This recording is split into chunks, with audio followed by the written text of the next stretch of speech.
todos muito bem-vindos. Eu sou William Vac. Vou conduzir um debate, eu considero essencial. Perdoem o trocadilho, mas é um debate essencial. Já que estamos discutindo um país essencial, nós temos que discutir o que é essencial em termos dos cenários para a nossa economia. Temos aqui 5 economistas-chefes de várias instituições. Começa a apresentação dos participantes por Mário Mesquita. Muito obrigado, Mário. Bem, obrigado, William. Mário é afiliado ao Itaú. Rafaela Vitória. Obrigado, Vitória. Bem-vinda. Obrigada. Banco Inter. Fernando Honorato, obrigado. Fernando, prazer tê-lo aqui conosco, Bradesco. Mansueto Almeida, sempre um gosto tê-lo aqui numa conversa, BTG. Ana Paula Vescovi, prazer também tê-la aqui, Ana Paula, Santander. Ana Paula, nessa hora quem olha para o apresentador acaba recebendo a primeira pergunta. Ana Paula, nós temos um país essencial num momento essencial da economia. Os cenários que você desenha para a economia brasileira, em termos de projeção, fazem jus à nossa essencialidade ou estão aquém da nossa essencialidade? Eu acho que os cenários que a gente desenha estão compatíveis com o tamanho dos desafios que a gente tem, que nesse momento não são só desafios Essa foi uma resposta diplomática. Brasileiros, são desafios globais, né? Então a gente não consegue nesse momento dissociar o Brasil do que está acontecendo no resto do mundo.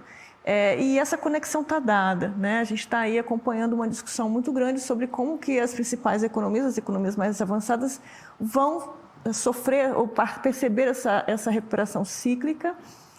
E como é que elas vão mexer nas condições financeiras globais, porque elas tocam a gente, né? Então, acho que os nossos cenários, primeiro, levam em consideração que a gente teve um choque muito severo e muito importante, que foi a pandemia. Muitos estímulos foram colocados pelas economias avançadas, pelas economias emergentes. E agora começa a se retirar esses estímulos, né?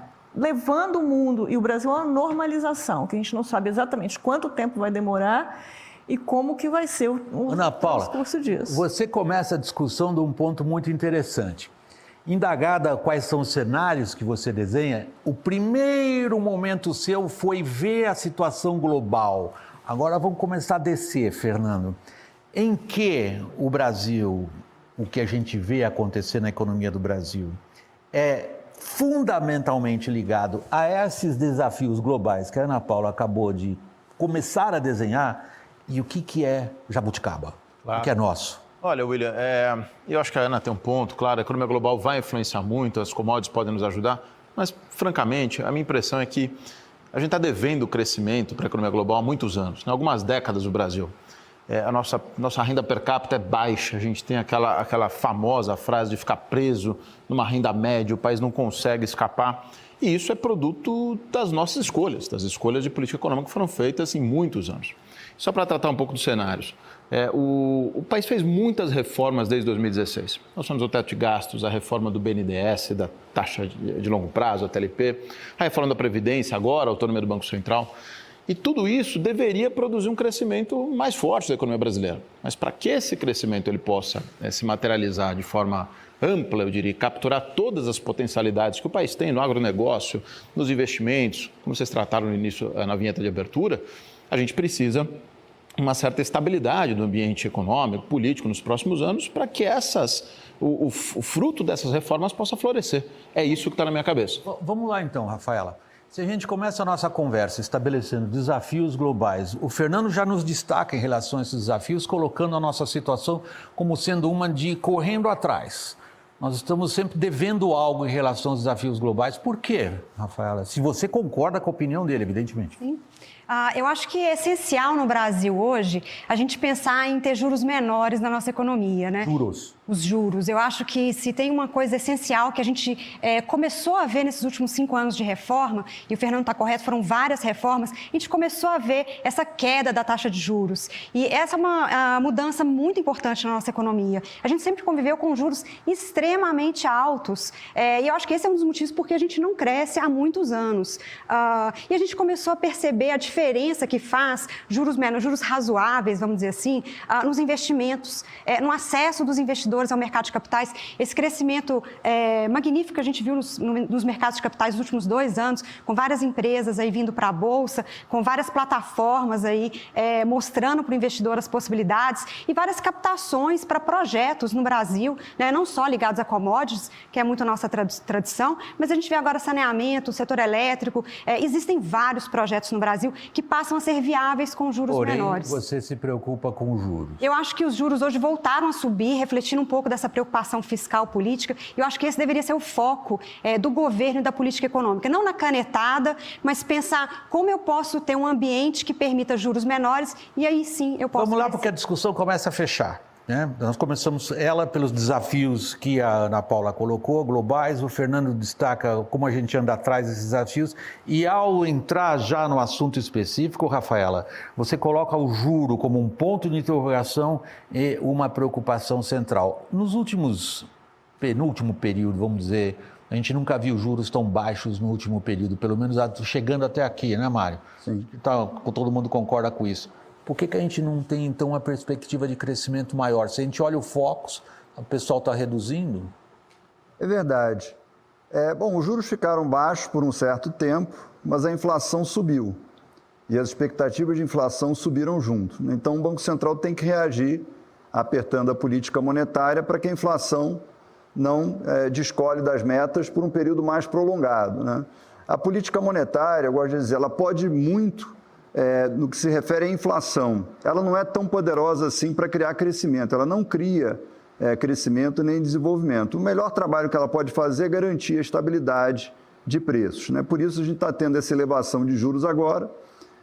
De fato, a gente espera um crescimento menor para a economia brasileira no ano que vem, em parte por conta do aperto da política monetária, mas em parte por conta do que a Ana Paula falou, da remoção dos estímulos globais. O mundo vai crescer menos o ano que vem. O Brasil não vai ser diferente. Para a gente fechar o gap, né, para a gente crescer tanto quanto o resto do mundo e crescer em linha com os emergentes mais dinâmicos, aí a gente tem que avançar na agenda de reformas, a gente tem que completar a agenda que o Fernando mencionou de 2016. Completar com reforma tributária, completar com privatização e completar com a reforma que falta, que a gente nunca fez, que é abrir de fato a economia ao comércio internacional. Esse último ponto que você levantou acho que a gente fazer um debate como esse durante um semestre inteiro. Eu vou voltar a um ponto que me parece que ele já permeia as primeiras participações de vocês. Tem a ver com a capacidade que a gente tem de reagir a esses desafios de curtíssimo prazo. A Rafaela tinha mencionado reformas, tinha começado por você também, Ana Paula, o Fernando também acentuou e você se referiu à autonomia do Banco Central. Agora vai, Massuto? Então, autonomia do banco. Vamos lá, vou discordar um pouquinho dos meus colegas aqui. O seguinte, para o Brasil consolidar um crescimento esse ano na faixa de 5,5% e no ano que vem crescer entre 1,5% e 2%, o que importa ao mercado no momento é o compromisso com o ajuste fiscal. É o governo conseguir passar para o mercado a segurança que, olha, eu vou cumprir as regras que já existem. A agenda de reforma será muito mais importante para os próximos 3, 4 anos. No momento, o que mais interessa ao mercado e ao investidor que está tomando a decisão se vai investir ou não, é simplesmente o governo falar o seguinte: eu vou continuar com o ajuste fiscal, eu vou respeitar essa regra do teto de gasto e vou cumprir as regras que existem. Se a gente fizer isso, o ambiente já estaria muito melhor. Por quê? Pelo menos 5 motivos. Primeiro motivo, ao contrário da crise 15 e 16, que a gente saiu daquela crise crescendo 1,5% e com a taxa de investimento em queda ainda em 2017, agora a taxa de investimento está aumentando. Segundo, a gente está numa situação externa extremamente favorável. O Brasil vai ter a melhor situação de trocas com o resto do mundo, que a gente chama balanço de pagamento, desde 2007. Terceiro, a gente ainda tem juros baixos. Juros estão crescendo, mas os juros ainda estão baixos. O juro real é muito baixo, até negativo.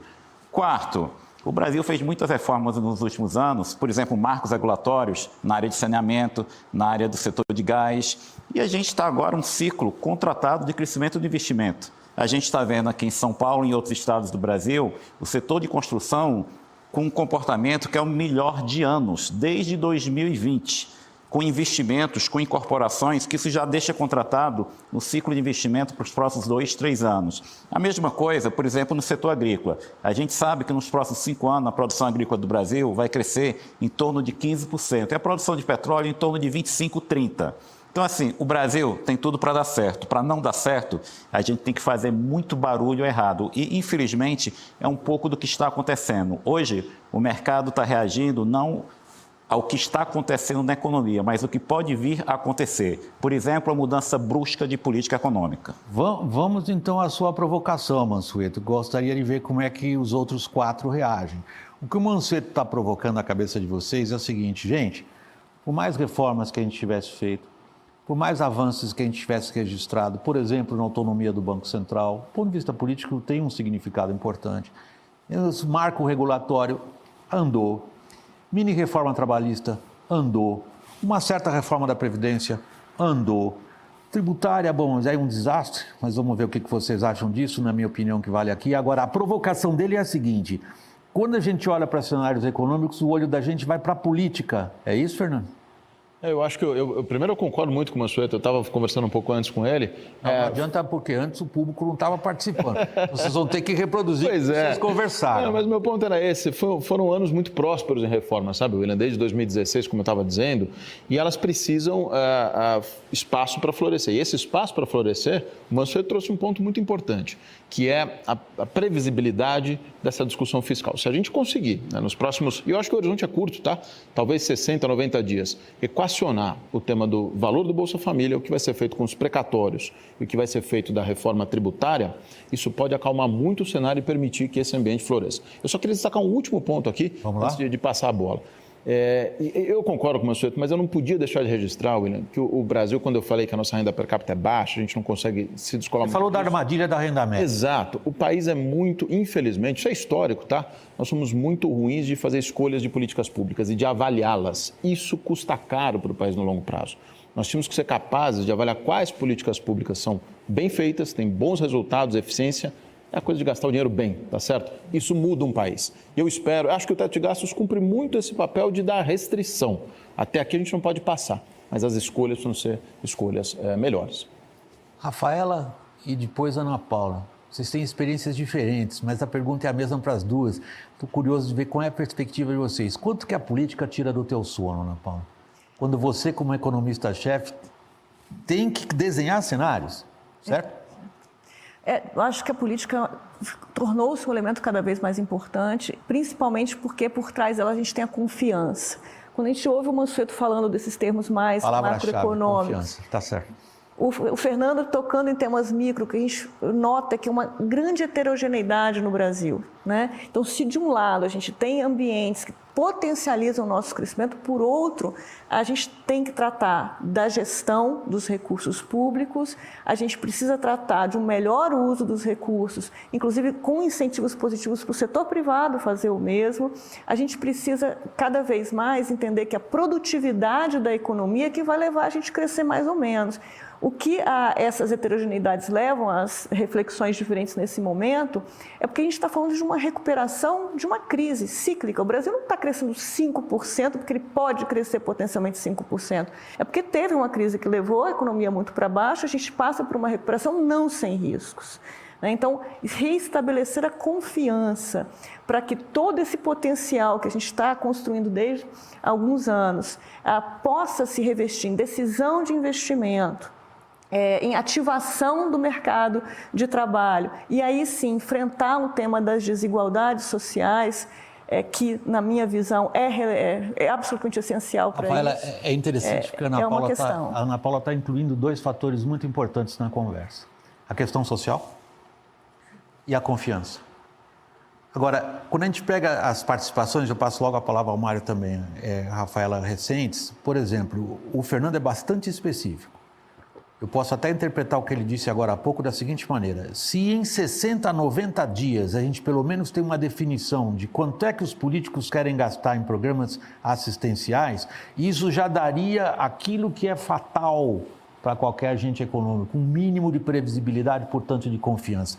Qual é o teu cenário nesse sentido? Sim, eu acho que é muito importante hoje a gente ter essa visão de ciclo político, né, e do ciclo econômico de reformas, né. O Mansueto tem um ponto muito importante que eu acho que a gente está num ponto político que as reformas elas já são mais até perigosas do que seriam vantajosas para nós, porque o ciclo político ele é muito curto. Por que você disse que as Porque reformas o ciclo político ele olha muito curto prazo, né? E o Fernando colocou isso muito bem. Nossas políticas não são bem avaliadas. Então você começa a fazer planos, né, ou eventualmente até reforma tributária, pensando no que vai colher no próximo ano. E a gente precisa fazer reformas pensando no que eu vou colher nos próximos 5, 10 anos, né? Essa questão social que a Ana Paula colocou é um problema que a gente vai resolver em anos, não no próximo ano. Então eu acho que a gente está num momento de ciclo político que é mais importante focar nas contas públicas de curto prazo, cumprir as regras já existentes, e eu acho que a próxima reforma estruturante, ela precisa ter um ciclo político mais longo, né, para que a gente possa realmente fazer um debate de como que a gente vai colher esses benefícios. Ciclo político mais longo significa depois da próxima eleição. Exato, eu acho que um governo recém-chegado, ele consegue pensar, né, como foi a reforma da Previdência, né, por que a gente teve sucesso em aprovação no primeiro ano? Porque você consegue pensar que ela não é importante para a próxima eleição, né, ela vai ser importante para o país. Mário, a Rafaela deixou uma bola quicando aí na frente, difícil de chutar. Eleição? Ela diz o seguinte: se a gente está pensando em cenários, e eu recupero o que os participantes colocaram na mesa até aqui, a gente depende de confiança, a gente depende de previsibilidade, a gente depende, de, como a Rafaela colocou, de um ciclo político, e a gente depende de escapar de uma armadilha de renda média que nós estamos no jogo entre os grandes fatores e os fatores imediatos, e essa é a arte desse negócio. Só depois da próxima eleição a gente vai ter esses fatores aí em cima da mesa para ter um cenário um pouco melhor desenhado, Mário? Vai ter um cenário, né? Vamos ter um cenário mais claro. Mas eu acho que, assim, eleição, assim, a gente tende a fulanizar muito a discussão, e eu acho que mais importante do que pensar nos políticos é pensar nas políticas. Ok. Tá?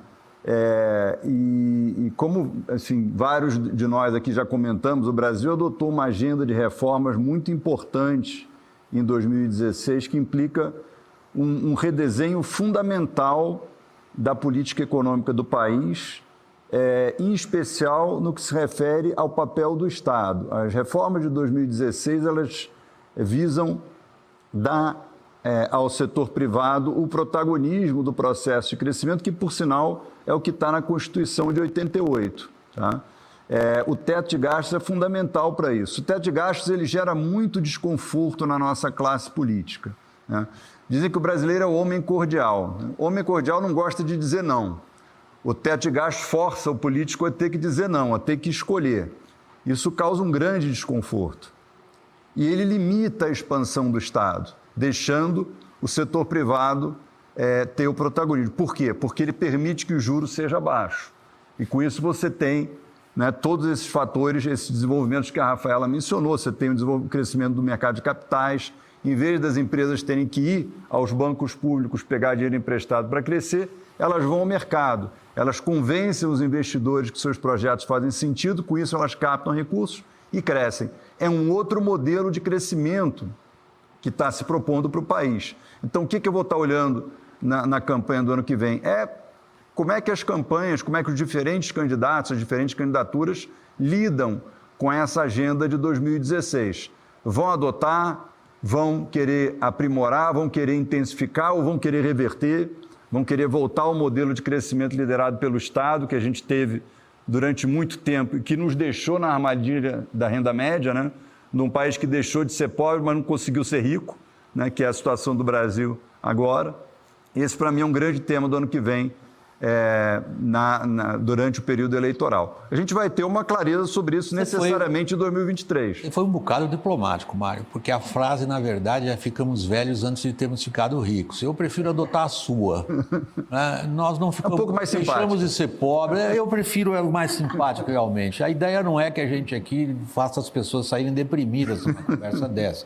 A ideia é que a gente proporcione a elas uma quantidade de material para refletir. E a reflexão que você sugere, ela é bastante abrangente. E, no fundo, você diz, se nós temos que tomar decisões, precisamos de olhar quais forças políticas estão empenhadas no quê, como proposta de tirar o país disso que o Fernando, logo na primeira intervenção dele, descreveu como armadilha da renda média. A Ana Paula veio logo desde o começo desse programa falando como que nós estamos inseridos em desafios globais e como vamos sair disso. A Rafaela vinha falando também de alguns passos importantes, porém, isso daí submetido à questão dos juros. Aí eu volto para a sua experiência até pessoal, Mansueto. Você conhece esses dois lados da trincheira.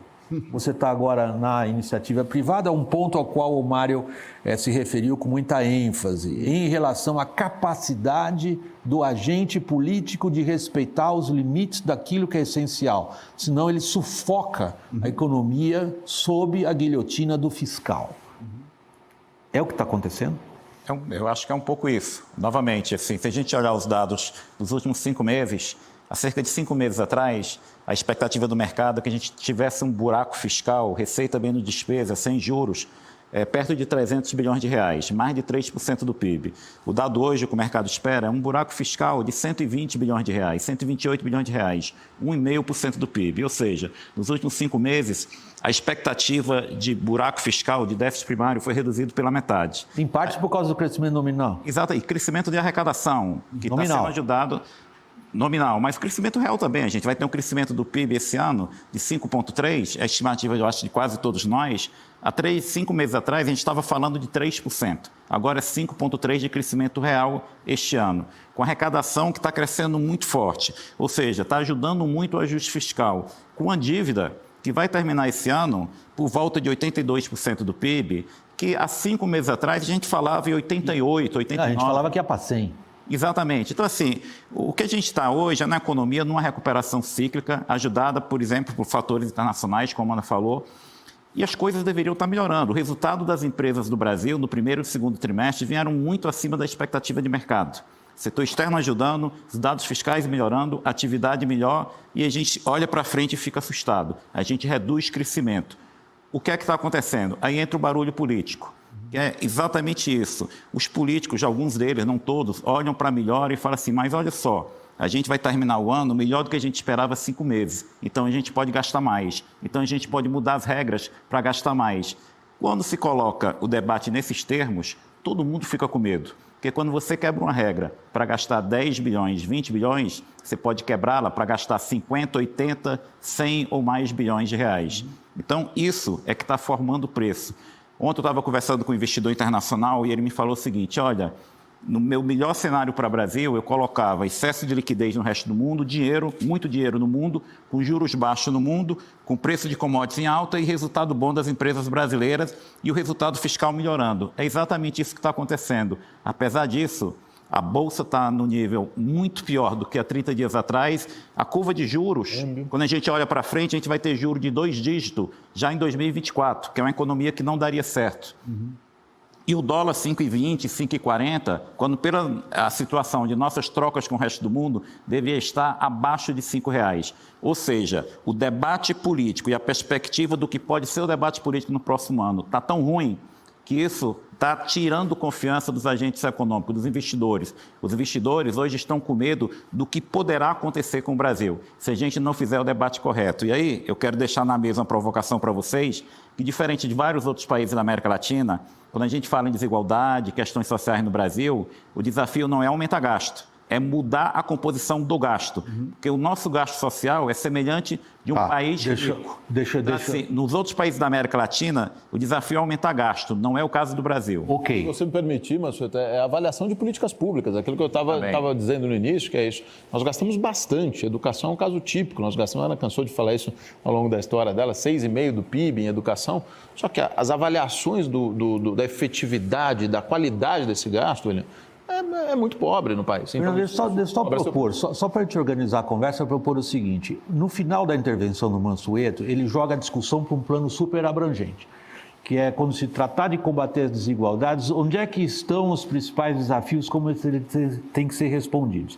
Eu queria tomar esse assunto de novo, mas antes ir para o começo do que ele disse, que é a preocupação que dá ao investidor internacional a incerteza sobre contas públicas, é disso que nós estamos falando. Qual é o alerta e qual é a provocação que ele jogou a vocês quando ele traçou esse cenário? Nós deveríamos, você usou o verbo ali, né? As coisas deviam estar melhores, não estão na sua avaliação, porque, do ponto de vista da política, os investidores começam a ter sérias dúvidas sobre a seriedade da âncora fiscal e sobre o compromisso e a disciplina do governo em relação a contas públicas. Senhoras e senhores, está aberto aí as opiniões. Vocês compartilham essa descrição? Sem dúvida. Se você olha só os números do Brasil e não o debate em Brasília, os números fiscais têm surpreendido favoravelmente, não desfavoravelmente. Ok. A dívida não chegou nem perto de 100% do PIB, estabilizou e deve ficar nesse patamar próximo a 80% ano que vem também. Quando a gente começa a considerar o debate, é que vem as preocupações. E tem a ver com aquilo que eu mencionei antes, assim, o político brasileiro médio não se conforma em ver a arrecadação crescendo sem gastar mais. Ele quer gastar mais sempre. E, de preferência, porque sem precisar escolher, né? Então, assim, a gente quer aumentar o gasto social, talvez a gente tenha que contemplar o custo da máquina. Quer aumentar o Bolsa Família? Vai dar para aumentar o salário do funcionalismo ao mesmo tempo? Provavelmente não. Esse tipo de escolha é que causa bastante desconforto nas lideranças políticas do país.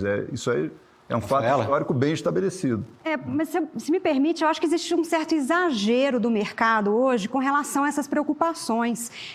Eu acho que o debate... Você diz preocupações com a esfera política. Com a esfera política, com o que pode mudar no regime, né? Porque, antigamente, se a gente colocar 5 anos atrás, esse debate nem existia, né? Então, o fato do debate existir hoje é muito positivo e não negativo. Mas como a gente não está acostumado a ter esse tipo de embate, a ver esse tipo de embate no Congresso sobre as escolhas, isso acaba transparecendo como um risco muito grave. E eu não vejo... Você acha que é mais ruído que o debate provoca do que, na verdade, traduz uma situação, como o Mansueto descreveu, preocupante? Eu acho que é mais ruído. Eu acho que a hora que você pega o conjunto do que a gente construiu nos últimos 5 anos, e se a gente colocar nas entrelinhas os discursos dos presidentes do Senado, do Congresso, da equipe inteira econômica, é um discurso pró-responsabilidade fiscal.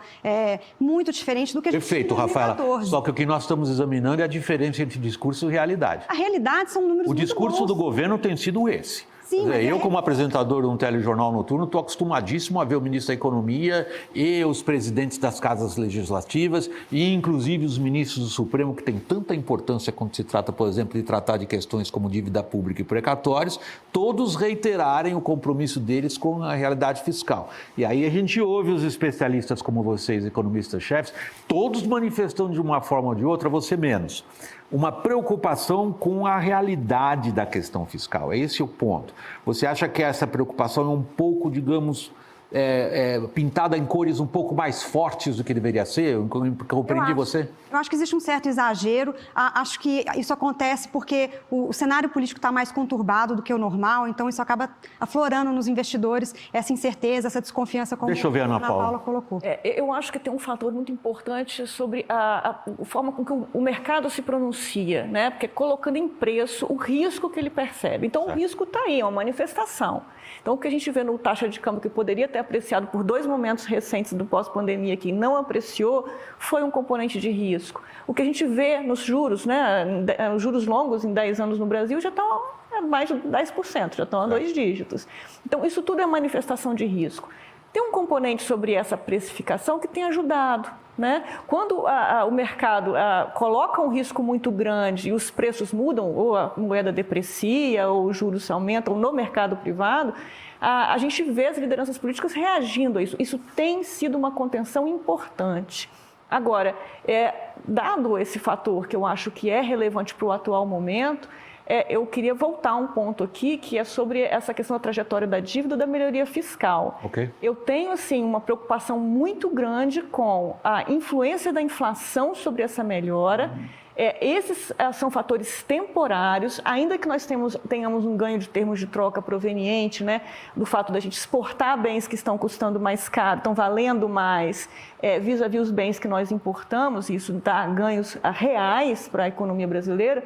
Isso tem acontecido nos últimos 40 anos. E o que a gente fez com isso? né? Então, assim, existem fatores temporários que vêm desses choques que eu citei no início, choques externos que vêm da pandemia, do excesso de estímulos, que vão se normalizar. Então, eu, em particular, tenho uma grande preocupação que essa melhoria recente esteja sendo ofuscada por esses fatores que são transitórios. Esteja sendo ofuscada, posso interpretar como esteja sendo até reduzida por conta, por exemplo, se você menciona a inflação, boa parte da discussão no mundo lá fora é sobre a inflação.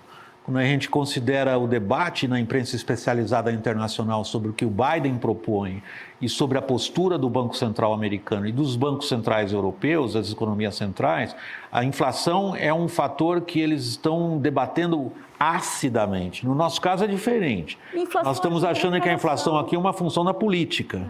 E inflação ajuda a arrecadação, né? Pela primeira vez em muito tempo... Mas leva ao que o Mansueto apontava. A um conforto e até as observações que eu diria de cunho antropológicas do Mário a respeito da cabeça do brasileiro em geral e do político em particular, que foi um ponto de preocupação seu. Quer dizer, diante desse cenário, qual é o comportamento que se espera da agente político? A Rafaela considera que há um bocado de exagero na observação que as pessoas em geral fazem do cenário e a partir daí o que elas desenham que podem acontecer. Mas vamos pegar esse aspecto específico, Fernando, que me parece muito relevante que a Ana Paula acabou de colocar nessa palavra maldita para a minha geração. Eu tenho 69 anos, eu sei o que é a hiperinflação, eu sei o que é a corrosão social da inflação. Qual é o perigo dela? Eu vou chegar especificamente nesse ponto, mas só queria resgatar um último aspecto do teto de gastos. À vontade. O teto de gastos, ele produziu um efeito, talvez, eu acho que é a reforma mais relevante desde o Plano Real, sem exagero. E o teto de gastos produz essas restrições que o Mário falou, que torna assim, constrangedor para o congressista gastar, força o debate. Só que, e aí eu até concordo com a Rafa. Será que torna? Porque o que o Mário está falando é o seguinte, esses caras têm uma cara de pau tão grande que furam o teto de gastos com o cabo da vassoura sem o menor problema. O que a Rafa está falando, os dados objetivamente são bons, mas você tem tanta rigidez no gasto público que o que sobra para ser de fato alocado em políticas públicas, né, é pouco. Então, esse debate é ridículo que sobra para se discutir. Exato, 6% do orçamento.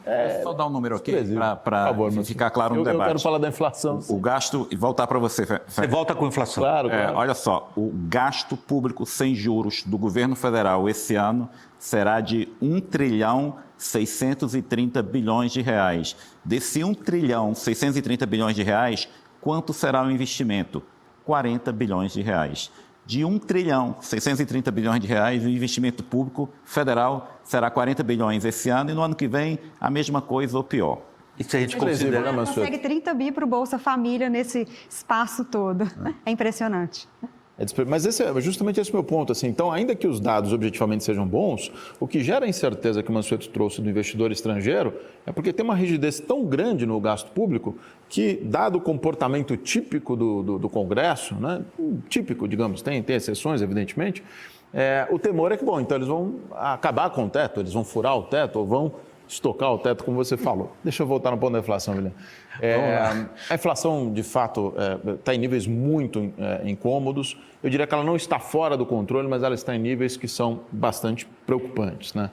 Eu tenho defendido muito, a inflação é produto de uma série de choques. Então, houve o preço das commodities subiram no ambiente internacional. Você falou, os Estados Unidos têm uma inflação elevada, mas houve escolhas também de política econômica no Brasil. O juro foi a 2%. E também houve uma extensão do auxílio emergencial, por exemplo, para 70 milhões de brasileiros, quando é possível que talvez 20 ou 30 milhões de fato precisassem. Então, toda a política econômica, como os economistas gostam de dizer, estimulou a economia, produziu um enorme estímulo econômico. E esse estímulo, as restrições, elas funcionam e virou a inflação. Agora está sendo revertido, seja com o Banco Central, seja com o próprio gasto público vai diminuir.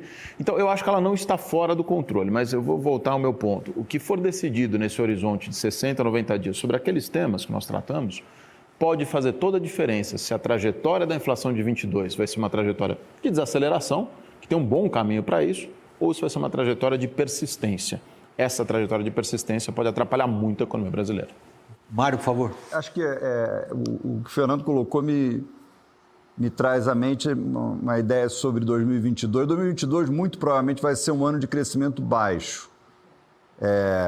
Tem os fatores globais, tem uma redução de estímulos aqui dentro, tem uma crise hídrica que pode fazer o crescimento ser mais baixo ainda. Então, a gente, por hora, espera 1,5%, mas tem o risco de ter que rever isso para baixo.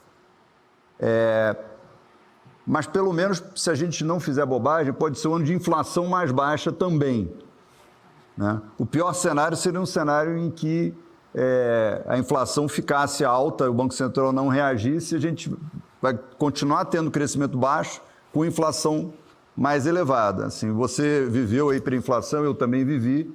Enfim, é terrível, é altamente regressivo do ponto de vista. Não tem política social que conserte uma inflação alta. Não tem a corrosão do tecido social. A corrosão explica o sucesso do plano qualquer real. Transferência de renda que você fizer já é corroída pela própria inflação, né? Então, eu acho que a gente, por várias razões, vai ter um 2022 difícil do ponto de vista de crescimento, talvez com o benefício de uma redução da inflação, abrindo espaço para um crescimento mais forte a partir de 2023. Mas se a gente bobear, aí vai ter crescimento baixo e inflação alta de novo. Rafaela, qual é o seu medo de uma bobagem e qual é o seu cenário de inflação? Sim, eu acho que todos nós concordamos, né, que a inflação chegou num ponto bem mais alto do que a gente esperava. Foram uma sequência de choques e é sim preocupante, né? Por mais que o Banco Central já esteja reagindo, por mais que a gente acredite que o fiscal vai ser razoavelmente ali controlado no próximo ano, é um risco inflacionário. Você está hoje com inflação de 9% em 12 meses, né? O processo de redução dessa inflação ele é gradual, por natureza. A gente começa a ver alguns reajustes de classes agora, já contaminando o próprio salário mínimo. O Brasil ainda tem uma economia muito indexada, infelizmente, né? Então, a gente vai ter um reajuste de salário mínimo em janeiro que vai beirar aí 7%, talvez até 8%. Então, isso é uma preocupação, sim. Mas eu concordo com o Mário. Eu acho que a gente pode ter um ano de inflação em queda no próximo ano, porque eu acho que muito do que alimentou a inflação nos últimos anos foram gastos crescentes, gastos do governo, e eu acho que o fato da gente ter gastos menores, né, projetados para o próximo ano, o teto de gastos faz aí esse papel super importante, né? A arrecadação está crescendo, mas o Congresso e o governo não conseguem crescer os gastos na mesma velocidade, né? Então, isso vai contribuir para que a gente controle a inflação. Então, eu acho que a gente tem um cenário possível de controle de inflação com a atuação conjunta aí do Banco Central e do fiscal controlado. É, sim, bem possível que essa inflação... O Mário coloca nesse raciocínio, que é bastante similar ao de vocês dois, essa questão está subordinada a um C, né? SE, né? Não é o C, letra C, é um SE. Se não fizermos bobagem, não foi essa a sua afirmação, Mário? Ali é um condicionante, né? Os cenários de vocês dois, acho que são bastante similares, eles têm tanta perspectiva de se realizar, ou seja, a inflação razoavelmente controlada, dentro do ambiente razoavelmente previsível, se não forem feitas bobagens, certo? Vamos pensar num cenário. O Banco Central dos Estados Unidos, no final desse ano, deve começar a reduzir os estímulos. Ok. E no ano que vem, preparar para subir a taxa de juros. Se nesse cenário nós abandonarmos a nossa âncora fiscal, que é o teto, os investidores preocupados com o teto e vendo os juros subir lá fora, provavelmente vão retirar a capital do país. Isso vai ocasionar depreciação da moeda. Ainda maior. Ainda maior, adicional, que gera pressões inflacionárias. Então, não é o nosso cenário básico, nós não acreditamos que é o mais provável, torcemos para que não se materialize, mas é um cenário plausível. Tá? Então, isso seria... essa seria uma combinação de fatores... Mas aí você nem está falando de bobagem, você está falando de fatores exógenos... Bobagem num ambiente internacional mais adverso. O que sempre me fascina em rodas como essa de conversas com economistas treinados e profissionais como vocês todos são, é o grau de racionalidade que vocês atribuem aos agentes políticos. É sempre interessante porque os economistas tendem a considerar o que fazem como quase uma ciência exata, quando ela é tão dependente de psicologia e política. Nós, jornalistas, temos uma posição mais cínica. Talvez em relação a vocês, economistas, a gente abra um espaço um pouco maior para a estupidez humana nas decisões que são tomadas. Quando você fala de bobagens, que você coloca num cenário plausível, eu, jornalista, traduzo assim: qual é a estupidez que um político pode cometer numa situação na qual todos nós que olhamos percebemos que essa estupidez não pode ser cometida, mas ele vai e comete. Qual é o espaço que você, que tem essa experiência fascinante, e você também, Ana Paula, de ver os dois lados da trincheira, lá de dentro do governo, onde são tomadas as decisões, e aqui do lado de fora, onde a gente sofre com as decisões, qual é o espaço que você atribui à estupidez de decisões, Mansueto? Desculpa, ao tamanho... Qual é o espaço que você atribui nos seus cenários à estupidez de decisões? Então, assim, vamos lá. Eu estou mais na linha assim, de esperança e otimismo do Mário, que é o seguinte: olha, esse barulho tão forte que está produzindo, está derretendo o preço de ativo, bolsa caindo, juros subindo, dólar mais caro, os políticos vão perceber e vão notar, eu disse, olha, vamos controlar, não vamos prometer caos, vamos cumprir com as regras. Eu espero que a gente tenha mais certeza e caminhe para isso. Porque, novamente, assim, o que traz estabilidade num país como o Brasil e a América Latina é mudança de regra. Uma vez eu perguntei para um presidente de uma multinacional que estava investindo no Brasil, eu disse, olha, a qualidade da mão de obra que Você estava no governo nessa época? Isso, estava no governo. Eu disse, olha, o que é que atrapalha o investimento no Brasil? É a qualidade da mão de obra, a infraestrutura que é precária, a carga tributária alta. Ele olhou para mim e falou, olha, nada disso atrapalha, porque tudo isso está no preço do meu produto aqui, que é muito mais caro do que em outros países. Agora, tem algo que me atrapalha e eu não consigo planejar. São mudanças de regras frequentes no Brasil e mudança de direção de política econômica. Isso acaba com todo o investimento que eu planejei. Então, esse é o problema. A grande discussão do próximo ano, ter debate político é bom. Eu só acredito em um ajuste fiscal em concordância com o debate político. Só que, assim, a gente tem que aprender no Brasil a debater política do seguinte, olha, eu quero fazer uma política diferente, quero priorizar esse gasto, não aquele, eu quero aumentar a carga tributária para gastar mais, não, eu quero reduzir a carga tributária e reduzir mais o gasto. Isso é um debate político positivo, bom. Agora a gente tem que ter um mínimo de concordância de o seguinte, olha, a gente vai avançar gradualmente no ajuste que esse país tem que fazer e nas reformas ao longo do tempo, porque a gente precisa dessas reformas e de fazer o ajuste fiscal para crescer mais. E hoje a responsabilidade em cima de nós é muito maior do que foi na década de 70, 80, 90. Por quê? Porque na década de 80, qual era o grande problema do Brasil? Dívida externa. A nossa geração, a minha geração de estudantes de economia da década de 80, a gente ficava preocupado com dívida externa. No início dos anos 90, o Brasil tinha uma dívida externa pública de 100 bilhões de dólares e o nível de reserva era 8 bilhões de dólares. A dívida externa pública Mansueto, hoje... eu cobri isso aí, Mansueto, como jovem repórter. Olha aí. As reuniões nos teatros em Londres, entre Delfim Neto, Langoni, Galvez, a negociação da dívida e os banqueiros americanos, e nós repórteres ali desesperados para entender qual era o plano que ia pagar. E eu espero, pelo amor de Deus, nunca mais ter que voltar a falar agora, olha a notícia boa, a dívida externa pública do Brasil hoje é a mesma de 1990, 100 bilhões de dólares. Só que a reserva hoje, o nível de reserva é 355 bilhões de dólares. Dívida externa é um problema do passado da história do Brasil. E logo, o socorro do FMI é um problema do passado do Brasil. Hoje, se a gente vai sair dessa crise da pandemia nos próximos anos com crescimento medíocre ou crescendo mais, depende de nós. E quando eu falo depende de nós, vai depender de um bom debate político. O que assusta hoje é nós teremos ou não um bom debate político que nos leve para discordâncias saudáveis, mas que a rota de crescimento, de responsabilidade fiscal e de reformas tem um mínimo de consenso para continuar. Deixa então, nesses minutos finais que nos restam nessa conversa, mudar um pouquinho o foco, que até aqui foi ajudar as pessoas que nos assistem, a nossa audiência, a entender o que as espera para que elas possam tomar suas decisões. Mas nós, como emissora, temos uma particular preocupação em cobrir os grandes segmentos da política e da economia e somos muito assistidos pelos políticos. Temos uma extraordinária audiência em termos de pessoas que tomam decisão em instâncias importantes em Brasília. Qual é o recado de vocês aos políticos em termos do que é essencial que se leve em conta para os cenários que vocês trazem? Quer começar, Ana Paula? Demonstrar mais do que falar. Porque Essa é uma frase forte. Demonstrar mais do que falar. Supõe que eles falam mais do que demonstram. Não, porque eu acho que sedimentou no meio político, pelo menos aquele predominante, a importância do teto de gastos para que o teto de gastos existe, né? E sim, é difícil cumprir o teto de gastos. Se não fosse difícil, ele não ancoraria uma perspectiva de uma consolidação fiscal que já vai ser muito longa no Brasil, né? O teto de gastos ganhou esse tempo para a gente, pela vida confiança que a regra dá, que a gente vai conseguir chegar lá sem confundir, sem bagunçar a macroeconomia e a economia brasileira.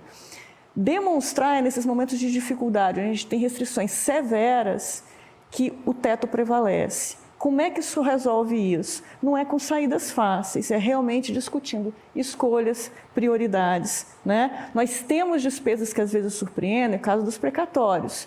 Sim, a gente até pode dizer que se surpreendeu com o nível de precatórios desse ano. Mas e aí? A solução mais fácil é, vamos flexibilizar o teto?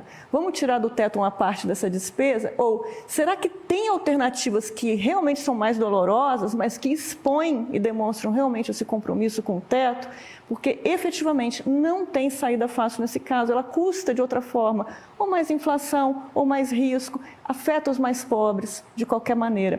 Há formas de a gente fazer um bom programa social, de a gente reforçar a nossa assistência social, sem desprezar, né, sem furar o teto, sem prejudicar o teto e ainda pagando nossos compromissos.